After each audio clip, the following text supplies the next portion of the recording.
Hello em mình cho nó đó tụi này rồi đó mà mình lâu giờ rồi thế này thôi rồi đó cho nó là mày á xây chậm mà nó học bài đấy bây giờ cho nó scan cắt bài vậy bây giờ cho nó yên nó lo sợ bây giờ thì khu cha đó cho Minecraft à mẹ khu thì Minecraft cả bului phía bên vào mình số là nên tí chuyện lại vậy bului phía bên vào mình lại số đó phía bên vào mình sao thì vậy dinosaur bảo làဟုတ်တယ် dinosaur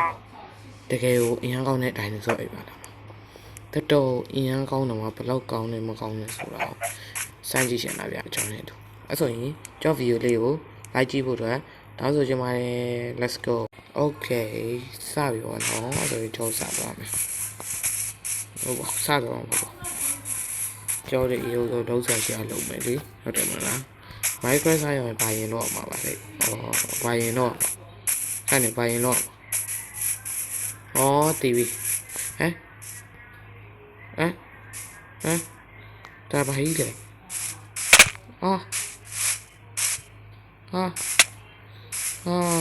dinosaur ခေတ်တော့မိုးရီနဲ့ dinosaur ခေတ်တော့ dinosaur အသေးလေးကျိုးတော့တိုက်နေကြတယ်သိပါ යි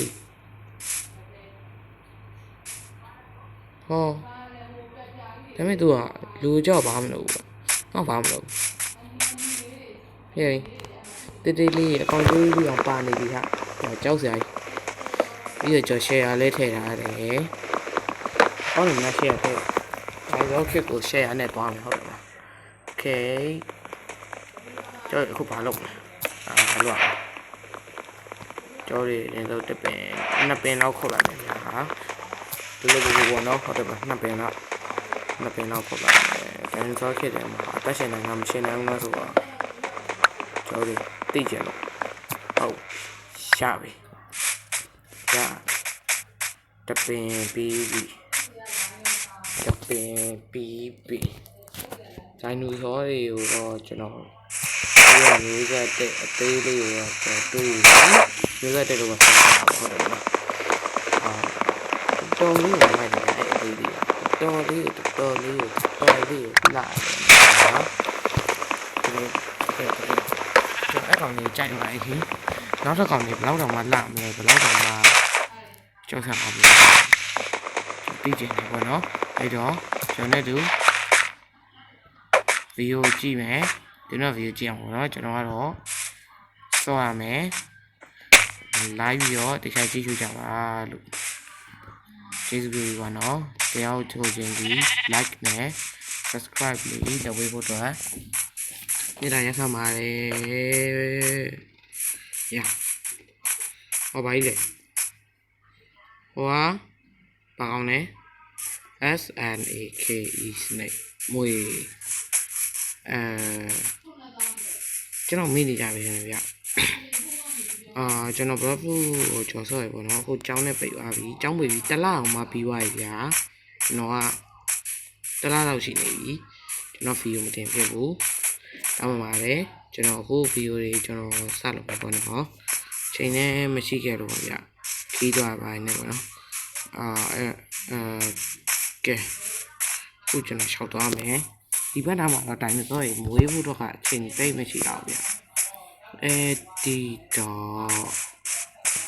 တိုင်းဆိုမွေးနိုင်မယ်ဥစားတော့မယ်အရင်ဆုံး parent တွေပဲမဟုတ်ဘူးပါယော့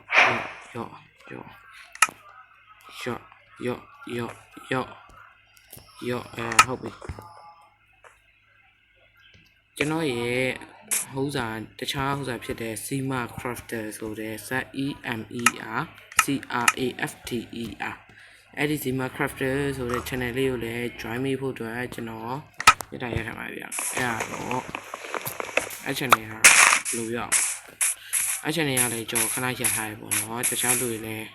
ဘယ်ပြောက်လို့ပြောက်ကုန်မှလည်းမသိဘူးသူလည်းအားမတတ်ဘူးအပြီးတော့သူရဲ့ကျွန်တော်ရဲ့အဝေးရဒီပေါ့နော်ဝေးရသူငယ်ချင်းလို့ပဲပြောကြတယ်နော်ဟုတ်ပါတယ်ဝေးရသူငယ်ချင်းပေါ့နော်ဝေးရသူငယ်ချင်းဟုတ်တယ်ဝေးရသူငယ်ချင်း online မှာသူငယ်ချင်း online offline မဟုတ်ဟုတ်တယ်မလားကဲကျွန်တော်တို့ ဘာလို့မေးသွားပြန်ပါတော့အော်တိပြီ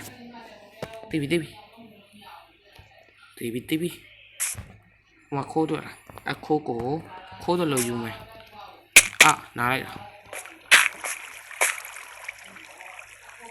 အာ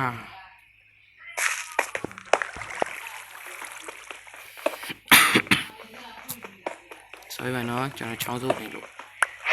နားလိုက်တော့ကွာနားအောင်စင်လားအဲ့ဒါညာမိုးချုပ်သွားပြီညာမိုးချုပ်သွားဆိုဒီထဲမှာနေရအဆင်မပြေဘူးရဲမှာအဆိုးဆုံးကညာမိုးချုပ်ရင်ဒီထဲမှာနေရအောင်ကအဆင်အောင်မပြေရဘူးဟာအဲ့ဒီတော့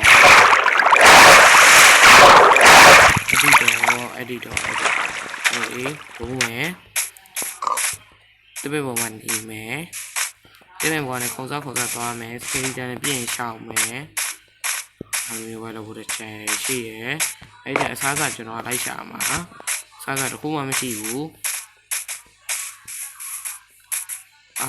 စားညရောက်ပြီဟုတ်ပြီကွာအရှိမတိုးတော့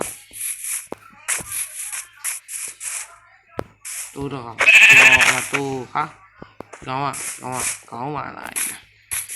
ယောမတိုးဟာရတယ်မို့ရှောင်းလေโอเคတုံးမတိုးလေးလိုက်ချပြီးတော့ yes skeleton ထွက်လာပြီထွက်လာပြီဟ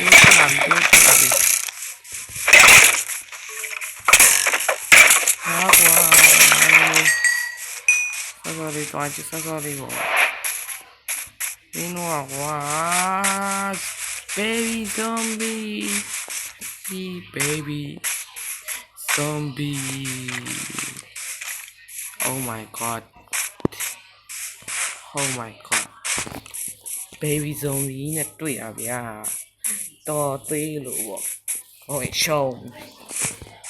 ဂိမ်းစားပေါ်ရမဟုတ်ရင်ရက်တန်ပြီးရှုံးရမှာဗျာကျွန်တော်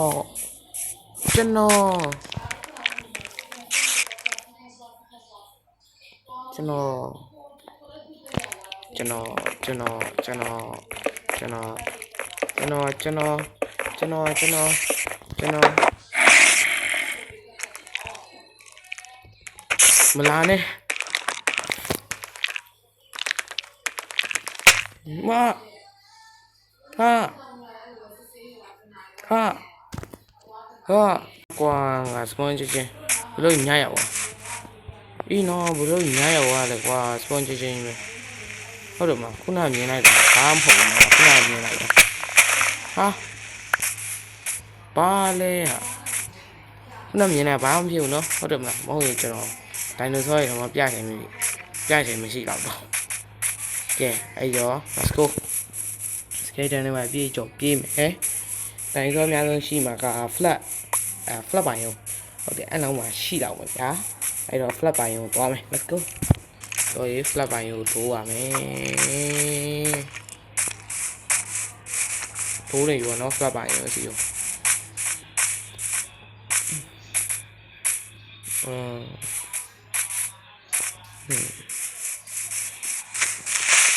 oh my god creeper လည်းရှိရယ်ခြားကောင်တွေလည်းရှိရယ် oh spider oh my oh creeper spider ဒီတော့ကြီးတွေကဘယ်တော့မှထွက်လို့ရတော့မှာ skeleton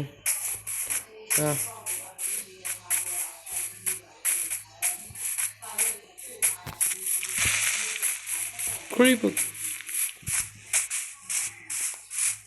oh my god တောက်တဲ့ပိုင်ရုံးတက်ရောက်ပြီ zombie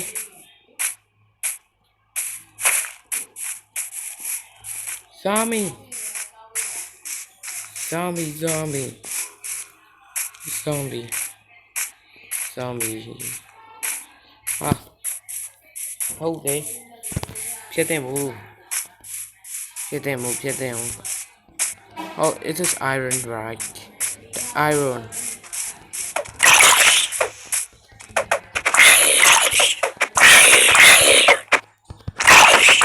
Yeah. What kind of you? That's how me. Yeah, blue. Yeah, nail deal. Nail deal, yeah. Nail deal, we. Long, material, nail deal, yeah. Nail deal, yeah, long material.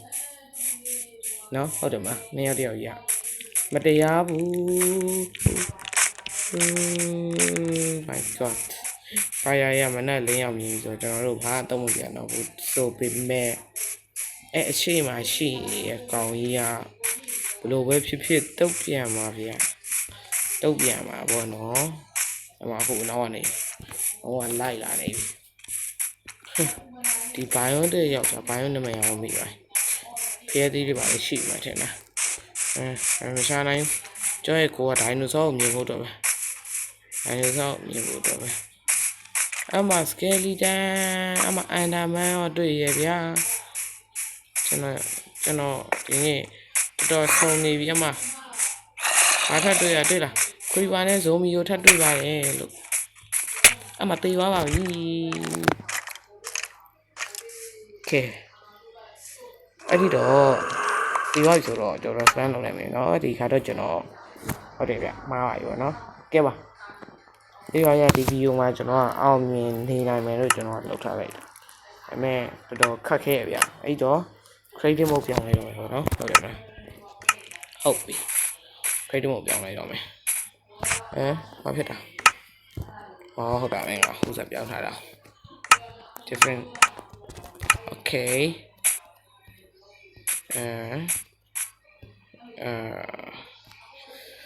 ဒိုင်နိုဆောရောကြောပြလိုက်တော့မယ်ပေါ့နော်အကုန်လုံးကိုကြော breaker ကြီးကိုကျွန်တော်ကြည့်နေတဲ့ fan တွေကိုအခုပြလိုက်တော့မယ်ဗျာဘာဖြစ်လို့လဲဆိုတော့ကျွန်တော်တောင်းပန်ပါတယ်ကျွန်တော်ဆိုကျွန်တော်စရဆိုပဲတေချာလုံးမယ်လို့ကျွန်တော်စဉ်းစားထားပါမယ်မရဘူးဗျာတကယ်အောင်မြင်ခဲ့ပေါ့နော်အဲ့တော့ကျွန်တော်အဲ့လိုမျိုး zombie လေးနေပဲတိုင်ပတ်နေရဆိုတော့ကျွန်တော်နည်းနည်းလေး Minecraft တေချာစူးစမ်းလေ့လာဖို့အတွက်ကျွန်တော်လိုသေးရဲ့ကဲဒီမှာဒီအားစားပါအခုကဒီဟာဒီအဲ့ထိဟုတ်ပြီအဲ့ဒီတော့နေရာလွတ်မှာသွားလုပ်မယ်နေရာလွတ်မှာသွားပြီးတော့အကောင့်လေးကြီးပြမယ်โอเคကျွန်တော်နောက် like ကြည့်မယ်ပေါ့နော်ဟုတ်ပြီနေရာလွတ်ရှာလိုက်အောင်မယ်နေရာလွတ်နေရာကြီး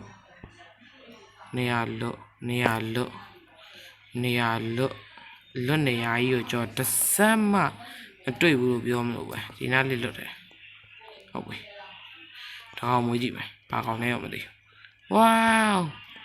ချစ်စရာလေးဒီကောင်ချစ်စရာလေးကောင်းလေးချစ်စရာလေးတကယ်ပြောချစ်စရာလေး Oh my god bro ချစ်စရာလေးရာတေ wow တကယ်ချစ်စရာကောင်းတော့တယ်ကွာနော်ပြီးတော့ Oh my god what the hell ပြီးတော့ဒါကြီးကမိုက်တယ်မိုက်တယ်ဒီကြောင်းလိုမျိုးပဲ T-Rex ကြီးကိုလိုက်လို့နေမဟုတ်ပါ T-Rex ဆိုတော့ဘာလဲမသိဘူးနာမည်ကတော့ကျွန်တော်ပြောတော့ဒါကြတော့ဒါရေနေကောင်းကြီးပြီးရေနေကောင်းကြီးကြီးပဲဒီနောက်ကတော့ပြတ်တာပွားသွားပြီဒီကတော့ပြတ်တာပွားသွားပြီဘယ်လိုလုပ်ခဲ့ပြတ်တာတိလားဘယ်လိုလုပ်ခဲ့အခုနောက်ဆိုဘယ်လိုလုပ်ခဲ့တိလားဒါမီဖရူတဲ့ဒါဖရူလားစားကြည့်တယ်ဒါဘာကောင်းနေလဲဘာကောင်းနေလဲမသိဘူးဒါလည်းပဲဒါ fish fruit ငါးတွေတော့ fruit တဲ့ okay အဲ့တော့ကျွန်တော်တွေထပ်သွားမယ်ကျော်ဘယ်ထိပြီးွား fish fruit တွေပြီးွားရော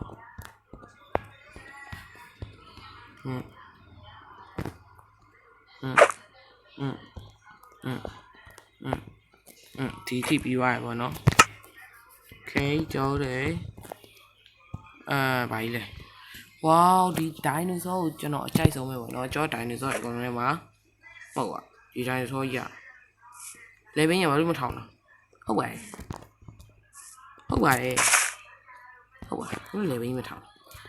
ကျွန်တော်ထားပါစို့ကျွန်တော်အန်ဝင်ထောင်တဲ့လူရမကောင်းပါဘူးဒါတော့ငှက်တိတ်ငှက်ဟုတ်လားတိတ်ငှက်ကျောင်းငယ်တော့တိတ်ငှက်လို့ပဲခေါ်တာ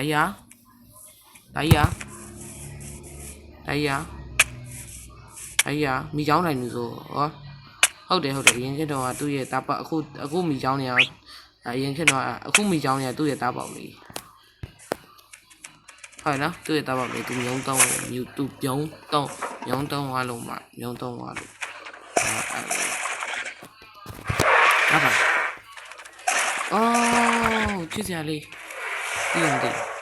အဲ့ဒါလေးဟာဘယ်လိုတက်လိုက်တာတော့နဲ့ရံပတ်တယ်နော်ဒီကောင်ရဲ့ချစ်စရာလေးကျွမ်းချစ်စရာလေးဒီကောင်လေးဟောဖြူအောင်လေးလည်းပါတကယ်ဒိုင်နိုဆောလေးရချစ်စရာလေးနော်ဒိုင်နိုဆောလေးရတေချာမြင်လို့တော့ခုမှပဲကြောတင်ပြရစမှာကြောတင်တာမတ်မော်တယ်လေဒါပဲယူသွားမယ်โอเคဒါတော့ဥပ္ပမာဟုတ်တာပေါ့နောက်တစ်ခါ span လိုက်တာဘယ်လိုနှောက်ဖတ် Oh my god what the hell ဒီကောင်ချစ်တူဟုတ်ပြီဟောအဲ့တိုင်းရဘယ်သူអော်လိုက်တာသူអော်လိုက်တာဟော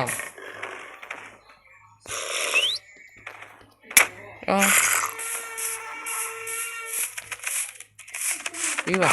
အသေးလေးနော်လေးရဒါစနေကြမွေပါနော်ဒါတော့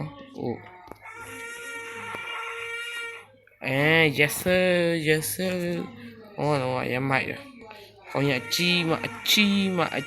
ပဲအမျိုးအကောင်ကြီးကိုကြောကြိုက်တာ Oh my sure wow village oh village ကိုတွေ့ပြီvillage ကိုတွေ့နည်းနည်းလေးနောက်ဆရာလေးလုပ်ကြည့်ကြရအောင်လေနောက်ဆရာလေးလုပ်မယ်ကျော်ဒီကောင်ကစားမှာယော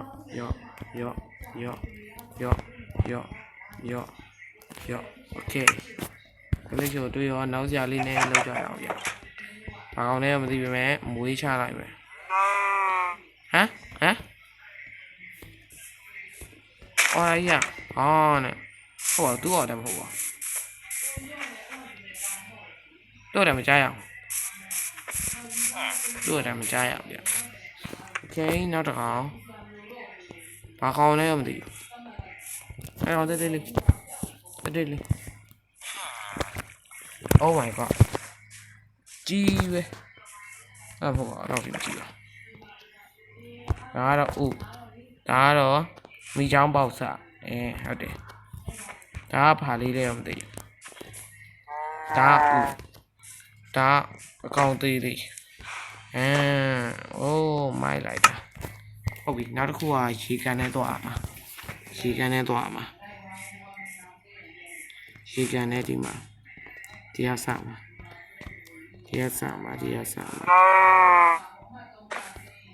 ားစမှာအော်မောင်းဒါပြီးရင်ဟိုပါနော်ဟုတ်ပြီဒီချမှတ်ထားမယ်ရေ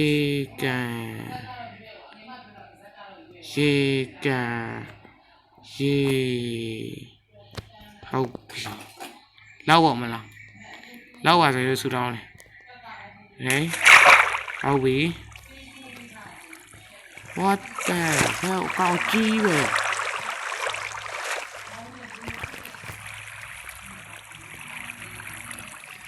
ဘောတက်လို့မရဘူးရပြီ Oh shit what the hell ဘာကြီးလဲမဆိုဒါဥယျာဉ်ဘောနော်အကောင်လုံးသိရတဲ့အတိုင်းပဲ ကိုရကြောင်ပြတော့ဘူးဒါကတော့ new baby ရဲ့ဟောသေးလေးပေါ့ဟုတ်တယ်ချစ်စရာလေးတောင်း Oh my god Oh မိုက်တယ်ကောင်းကြီးอ่ะ Hey that's snake Yo Oh ဖြူဟောင်းကြီးနဲ့ကျုပ်စိန်ဖြူဟောင်းကြီးနဲ့ဒါရသိညတ်တယ်နဲ့ညအသေးလေးအသေးစားလေးအဲ့အကြီးဆုံးပေါ့နော် Oh ဒါတော့ဥပဲဘုံလုံးသိရတိုင်းပဲ Okay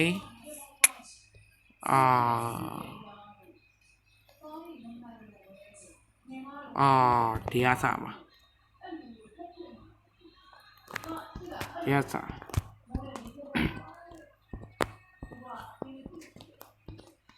Okay ရပြီ Oh တော့အကောင်းနှကောင်စပွန်လာလားဟုတ်နော်အဲ့တော့ဘာဖြစ်လို့ကောင်းနှကောင်စပွန်လာလဲဒါ9သိငါကြည့်9သိပြီးတော့ဒါဖူဥစားရွက်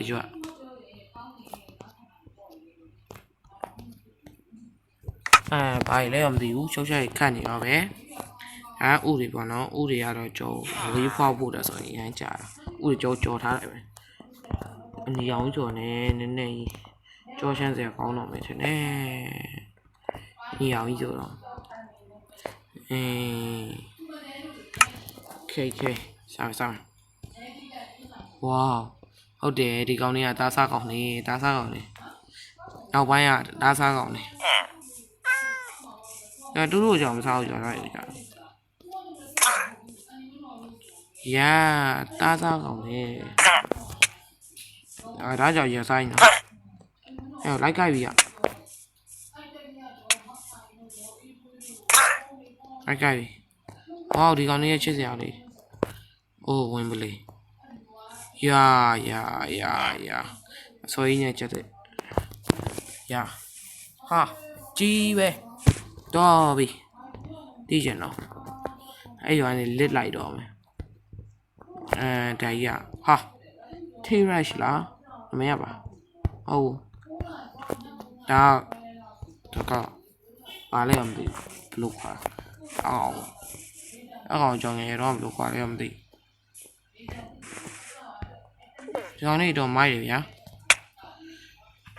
တော့မိုက်တယ်ပြီးတော့ share တာလည်းတော့လာတယ်နောက်မနေလာအောင်မယ်မနေလာပြီဟုတ်ပြီကြော်လေးအကုန်ပြီးသွားပြီနော်ပြီးသွားပြီဆိုရင်ကြော်လေးတော့ထုတ်တော့ကြရအောင်ကြော်ဒီရောက်မယ်ဒါရောက်မယ်သူလေးရကြော်ထားလိုက်မယ်ဒါရောက်မယ်ဒါရောက်မယ်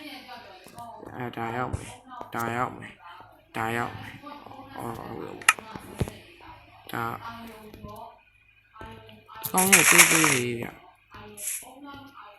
ဘာကောင်းနေလဲတော်တော်သေးရဟာဒါဘာကောင်းလဲဒိုင်နိုဆောကဘာကြီးရလဲတော်တော်များပြားရဲ့ကောင်းနေပြီပဲ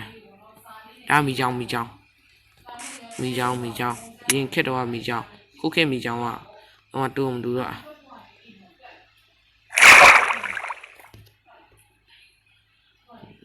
အတော့ရှိထဲမှာချလိုက်တယ်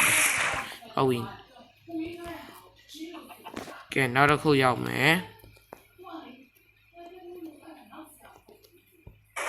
Oh my god အကြီးပဲအောက်ထိမကြည့်ပါဒါကြီးဘာကြီးလဲဘာကြီးလဲဟောရလမ်းလျှောက်တယ်ကြောက်စရာကြီးကျုံးတယ် What the hell ဟုတ်တယ်